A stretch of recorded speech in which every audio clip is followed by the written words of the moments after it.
Sinagot ng Commission on Elections ang ilang mga nagkalat online na umano'y error o dayaan sa overseas online voting system na sa pagsisimula nito noong linggo. Habang animal cruelty ngayong panahon ng pangangampanya, pinag-aaralan naman ng komisyon na isama sa Anti-Discrimination and Fair Campaigning Guidelines. Nasunod po yan ng viral video ng isang tumatakbong bise sa Taytay, Rizal. Ang balitang A to Z ni Naomi Almojano.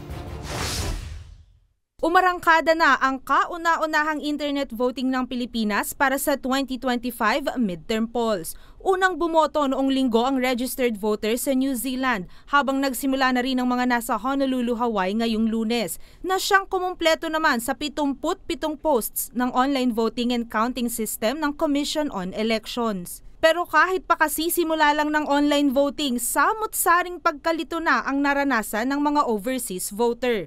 Daing ng ilang mga nakaboto na, hindi umano lumalabas ang pangalan ng mga kandidato at partidong kanilang ibinoto. Sa halip, ibang mga kandidato umano ang ipinakita ng iskan ng kanilang QR code. Sagot naman ng COMELEC. Pag pinindot po kasi nila yung QR code, ang lalabas po doon, hindi na yung pangalan nung mga mga kandidato na kanila pong binoto.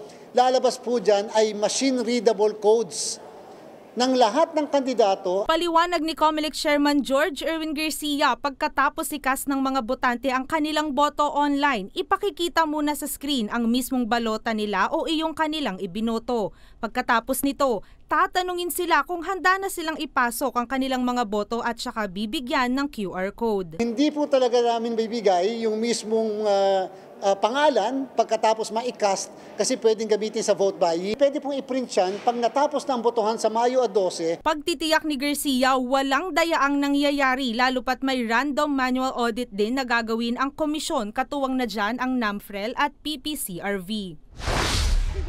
Samantala, humingi na ng tawad si Taytay re-electionist Vice Mayor Pia Cabral matapos mag-viral ang video kung saan kitang pinagtitripan niya umano ang mga hayop sa daan habang nangangampanya. Sa kanyang pahayag online, nakikipaglaro lang siya sa mga hayop at wala aniya siyang masamang intensyon. Hindi rin aniya minamaliit ang mga hayop, gayong isa rin siyang fur mom. Gayunpaman, humihingi ng paumanhin sa mga nasaktan o hindi natuwa sa kanyang ginawa. Dapat pagka nagkakampanya tayo, fair to all and maayos na karakter at pag-uugali.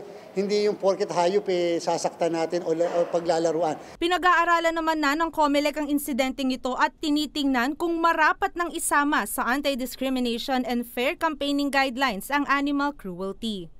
Para sa Balitang A to Z, Naomi Almojano.